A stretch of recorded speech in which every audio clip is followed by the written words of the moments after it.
Bon mercredi, la gang. Donc, ce matin, The Spectacular Spider-Man numéro 98. On fait le survol de l'article Medium.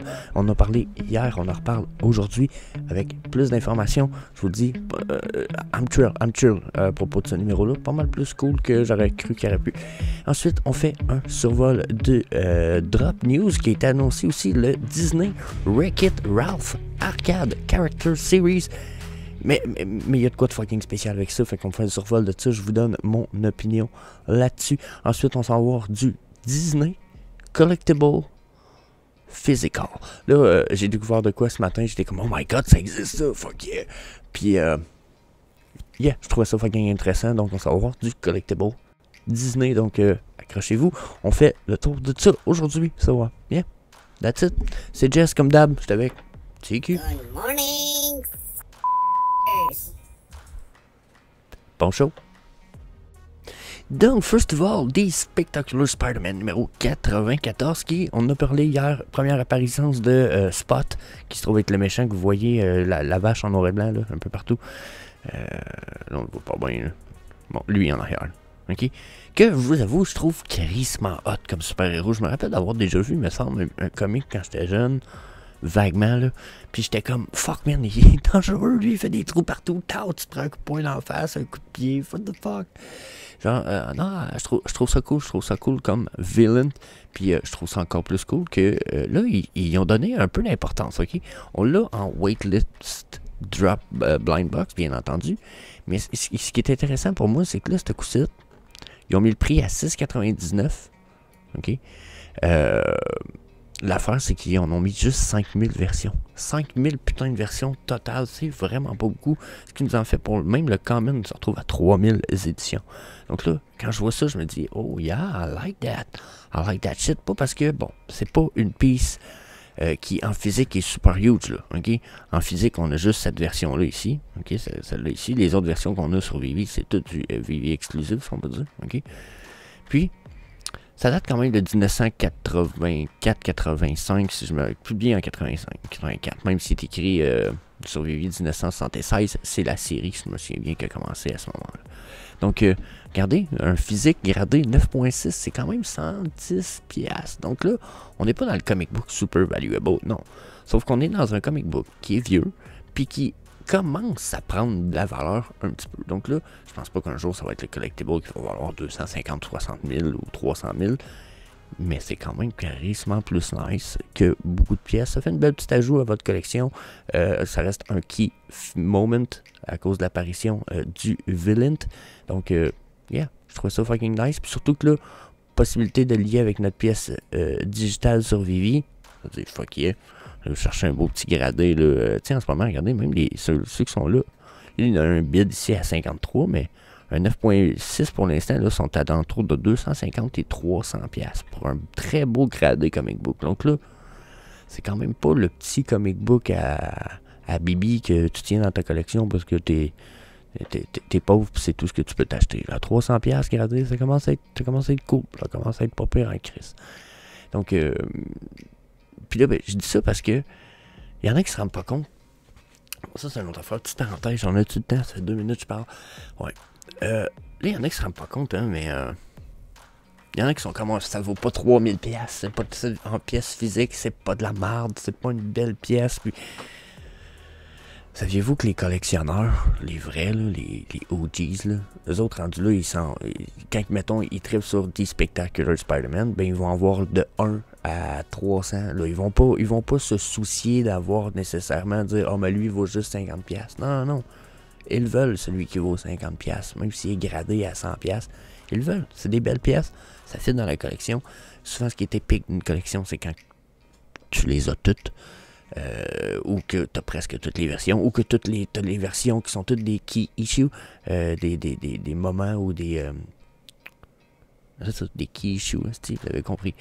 Donc, c'est ce qui est cool. Puis, vous iriez voir un Super UG Collector, oui, les plus cool vont être affichés au mur, mais si tu demandes, ok, y en a-tu d'autres? Souvent, il y a une belle mallette ou quelque chose avec d'autres comic books gradés, cachés, dans un bureau, juste en dessous des cadres ou quoi que ce soit, tu sais. Donc, yeah. Je vous le dis, là, c'est pas parce que ça vaut juste 300$ que c'est du stock de pauvres. ok? C'est du stock épique. J'ai pas parlé de la date pour rien. 1984. Je veux dire, fuck, j'étais même pas né, ce de calice. Donc, il y en a probablement d'entre vous que peut-être, mais je veux dire, ça commence à faire son temps, là. On est dans la trentaine d'années, le comic book, là. Bientôt 40, là. C'est hier. Donc, avoir une pièce physique, papier, super gradé haut, qui est, non, épique as fuck. Donc, c'est ma petite parenthèse sur le comic book. Je pense que ça va être nice de participer.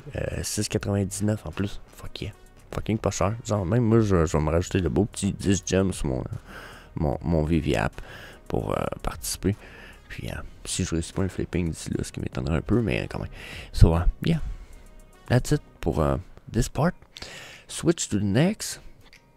Donc, hey, Disney on Wreck-It Ralph. Donc là, déjà, ceux qui ont... Moi, je me rappelle d'avoir vu le film, ça fait longtemps, je l'ai vu une fois. J'étais comme, ok, je l'ai vu du coin de l'œil en plus, mais ça me faisait d'autres choses en même temps.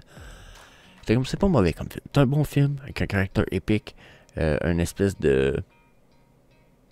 Destroy Super Mario, mais avec l'esprit Super Mario, genre super gentil.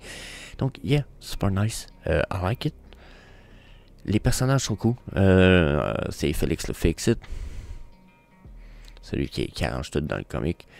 C'est du blind box, 40 gems. Quand même pas super high edition dans la mesure où que là, ça c'est Félix, le plus common. Non, il est rare celui-là.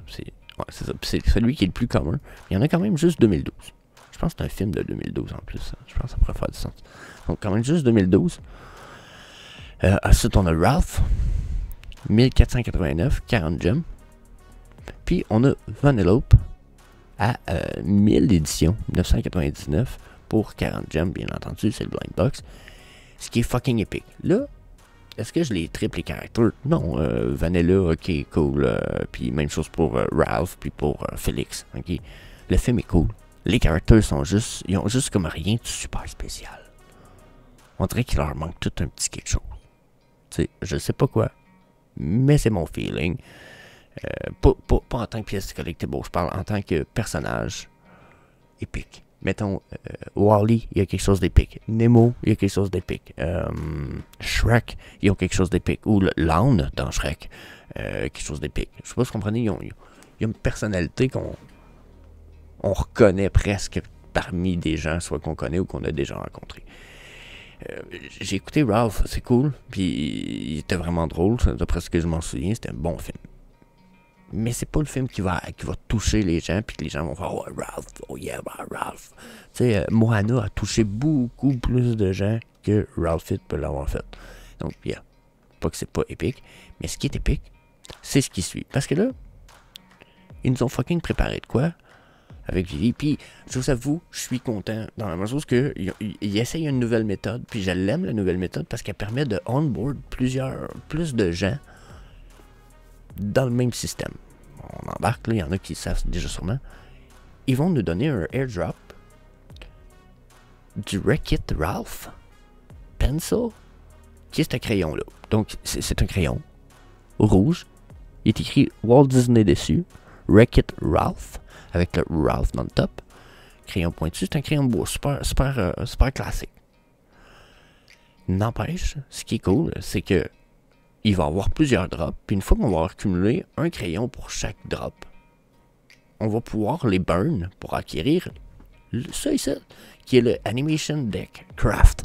Donc là, il y a une autre affaire qui me fatigue, c'est le mot craft. Je sais pas pourquoi ils l'ont appelé le craft. J'ai l'impression que ça pourrait crafter du stock après ça, cette petite table-là. Fait que là, je vais être obligé d'acheter des hosties de collectibles de marde. Ça me fait chier. Ceci étant dit, parce que je veux la table. Je veux la table. Si c'est une table de craft, I want that fucking table. That's fucking shitty. Mais le drop est quand même fucking nice. Donc là, tu participes au drop. T'as un airdrop d'un crayon. Tu burns des crayons quand t'en as 5. Puis t'as ça. Ça permet de crafter probablement du stuff. Selon moi, c'est ce que ça va permettre de faire. Donc, I want that shit. That's fucking nice. Par contre, ce qui est encore plus nice, c'est que là, pour avoir les crayons, on a un crayon. Peu importe le collectible que vous allez avoir, là, si vous participez, vous avez un des collectibles. Sur le drop, vous allez avoir le crayon. Puis une fois 5 crayons, vous allez pouvoir burn pour la table. Mais là, c'est un crayon, drop, par drop. Puis là, ça prend 5 crayons différents. Là, on en a rien qu'un. Donc, ça va être quoi les drops qui nous vont nous permettre d'avoir les autres crayons? C'est ce que je trouve aussi super fucking épique. OK? Pour les prochains drops, puis pour les prochains crayons, OK? On va avoir droit à un Frozen Character Series. Donc, ça, c'est... j'allais dire l'air de glace, mais vous savez, c'est qui, là, la princesse, là? C'est quoi en français son nom, elle? Moi, je habitué en anglais, là. En tout cas, Frozen, vous savez c'est qui? C'est celle qui fait de la glace là, de Disney, ok? Ensuite, on va avoir le Roi Lion. Fait que là, déjà là, c'est comme quoi? On va avoir le Roi Lion, un drop du Roi Lion. I'm fucking thrilled, that's fucking nice. Parce que je pense que c'est un des premiers tabarnak. Je pense que c'est un des premiers films d'animation Disney que j'ai écouté puis que j'ai fucking trippé. C'était bien le Roi Lion. Genre, je voudrais déjà être roi. Ah, c'était épique. C'était épique à 6-7 ans. Donc, yeah. Ensuite, on a Peter Pan. Fuck yeah. Peter Pan. Pourquoi je trippe Peter Pan? J'ai même pas trippé sur le petit comic Peter Pan. Non. Sauf que j'ai trippé sur la version originale non animée, mais plutôt faite par des acteurs où ce qu'on avait Robin Williams qui jouait dedans. Donc, fuck yeah. Peter Pan. I'm fucking thrilled. Je dis pas que je vais être thrilled par les collectibles Le Roi Lion, Peter Pan, mais ça fait épique d'être comme fuck yeah, on va avoir ça. J'ai hâte de voir ce qu'on va avoir. Ensuite, il nous continue avec Aladdin. Je suis comme, hostie, Aladdin. C'est la suite de mon enfance. Genre, le Roi Lion, puis là, j'ai évolué. Je suis devenu un petit charlatan. Pas un charlatan, mais un petit tannant. Tu sais, le petit gars qui court partout, puis qui fait du parcours. Hostie, j'avais 10 ans, je faisais du parcours dans le cours de mes voisins, puis etc. Ça fait Aladdin style. Escalader, puis etc. Fuck yeah, c'est crissement nice. Fait que là, on a comme, il y a un des drops là-dedans que je trouve poche, puis c'est la Reine de Glace. Ah, je me suis rappelé de son nom finalement. C'est la Reine de Glace. C'est le seul putain de character que je trouve. Moi, le reste, j'ai hâte de voir ça va être quoi, parce que le Roi Lion, Peter Pan, Aladdin, fuck yeah. Ça veut dire que ça va me coûter cher, par exemple. Ça, c'est le côté fucking chiant. Parce que ça risque d'être 40$ par drop, j'imagine. C'est 40$ pour le Rouse. Ça veut dire que c'est 40$ Frozen, 40$ Lion King, 40$ Peter Pan, 40$ Aladdin. Fait que 40, on est en 160 plus les 40$, c'est 200$. Ouf. 200 US en plus. Au Québec, ça veut dire 260 Canadiens. C'est un peu plus mal, là, on dirait. Au cœur, on dirait. Donc, yeah, fucking nice. I like it. J'aime l'idée. Je veux savoir ça va être quoi l'histoire du Animation Desk. And craft the Animation Desk. Ils disent rien de plus à propos du... ça, j'ai hâte de voir les spéculations. Ou, dites-moi ce que vous en pensez dans les comments là-dessus. C'est clair. I want to fucking know. Voulez-vous le truc? Pensez-vous qu'on va pouvoir crafter d'autres choses? Parce que ça reste une table à dessin. Peut-être que ça va nous permettre, si on a la table, éventuellement, d'avoir des airdrops ou si on a acheté d'autres collectibles, puis on a la table, ben... So, yeah, I think it could be incredible. Donc là, on s'en va vers du pièces physiques. J'ai tombé là-dessus en cherchant du Mickey Mouse stuff, Disney stuff. Ils ont sorti une montre Citizen pour les 100 ans de Disney. Je trouve fucking nice. C'est... Checkez ça. Epic. I light in the dark. I fucking epic. That's fucking epic. Puis là, ben, j'ai vu ça, regardez, 100 Collection, là, tu vois, ça, c'est toutes les montres qui ont sorti, qui sont des représentations de trucs des années depuis 2020 jusqu'à 1920. OK? Collection des 100 ans. Fait qu'ils ont sorti comme 1, 2, 3, 4, 5, 6, 7, 8, 9, 10, 11, 12, 13, 14, 15 montres, si je ne me trompe pas. Donc, that's fucking epic. Là, je vais aller faire fouiller un petit peu, parce que là, je vous montre ça. Je dis que on va le fouiller. Ça a l'air nice. 280$ en ce moment US pour une belle comme ça veut dire quoi, 350 Canadiens. Ça aussi, c'est fucking épique. Avec les je pense qu'il y a même le calendrier en arrière, vous voyez, le 7, puis etc. That's fucking epic. I like it. Ça, c'est le genre de truc que j'achète puis que je laisse dans sa fucking boîte.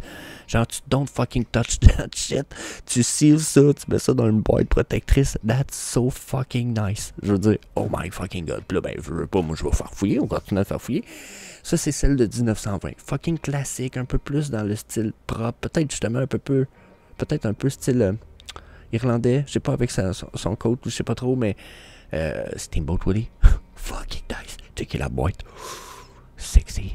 I like that shit. I like that shit really much. Donald Duck, oh my god, j'avais même pas remarqué c'était Donald Duck, je savais même pas c'était quoi. Donc là encore là, Evil Queen. Checker la boîte de ça. Il y a même un petit bijou qui vient avec ça. Je sais pas what the fuck is that shit, mais. Checker celle-là. Il fait de la magie. Puis là, il éclaire le 4. Oh, that's fucking epic. Genre, je sais pas si vous voyez à quel point je trippe, je les trouve nice. Je les trouve nice. Checker, ils ont sorti du Tony Stark 1960. Fucking sexy, ça aussi. Darth Vader, Star Wars. Genre, c'est impressive le stock qu'ils ont sorti. La Belle et la Bête. Épique. 1990 à la main. Donc, yeah, j'étais impressed. Ils ont même sorti du Marvel stuff. Regardez, Spider-Man. Tu voulais être un peu plus dans le badass que dans le Disney. Hein? Je comprends. Fucking épique aussi, là. 280, 330. That's fucking nice. Genre de truc que je me demande si j'en acquerrais pas une pour éventuellement cacher ça dans un des Mystery Pack. Yep. Parce que c'est ce qui se prépare un peu on the chain. Mais surtout qu'avec mon frère, on part une entreprise là, pour du stuff des collectibles high value. Puis, oh yeah, I like that shit. C'est le genre de truc que j'aimerais voir scellé, gradé. Ben, gradé. Tu peux-tu grader? Je pense que oui. Anyway. Fuck yeah. Fuck yeah. So, yeah. C'est mon point. Je vais faire le survol de tout ça. Bien entendu, on se prépare pour les openings sur la chaîne. On va faire du Pokémon Scarlet 151. Fort probablement côté Japanese. Les cartes sont fucking épiques. C'est pas que j'aime pas le côté anglophone, mais les cartes arrivent juste dans un mois ou deux. Fait qu'on risque d'y aller pour plus tôt que ça. Donc en août, préparez-vous 15 à 20 euros. Ça a été pas mal décidé.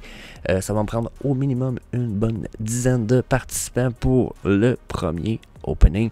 Checker les cartes épiques qu'on a là. On a Alakazam qui est un retour depuis 20 ans. Ça fait 20 ans que Pokémon et Nintendo étaient en cours et ne pouvaient pas refaire des Alakazam. Donc fucking retour. Des pièces fucking épiques. Puis checker ça les prix. Ok. Checker les prix. On est en euros en plus. Ok. Donc on a Erika Invitation. Super Foy. 447 euros, 260 euros, 140 euros pour le Charizard EX. Je veux dire, fuck yeah. Les chances de récupérer votre bidou, d'avoir ça shippé, Super Protect chez vous, puis etc. Fuck yeah. Fuck yeah. Puis, je pense que ça vaut la peine de participer un petit 15-20 euros. Puis, avoir la chance de racheter des fucking pieces to your collection. C'est sûr. Hein? C'est comme vivre un peu. C'est de la loterie. Mais je pense que ça peut valoir la peine pour l'expérience. Puis tout ça. Puis, en plus, le Pokémon, j'adore le set est incredible parce qu'il est basé vraiment sur les Pokémon de la première édition. Ils ont gardé, puis ils ont voulu garder une vibe First Edition. Je trouve qu'ils ont fucking pas manqué leur coup. Dans la mesure où que ceux-là peut-être un peu moins. Ok. Mais dans la mesure où même ici, on a une vibe style Nidoking First Edition. On le sent quasiment First Edition. Même chose pour le Poliwhirl. Ah, c'est fucking épique. So, yeah. That's it. Je vous laisse là-dessus, la gang. Je vous dis peace. On se revoit demain. So, yeah. See you later, alligator.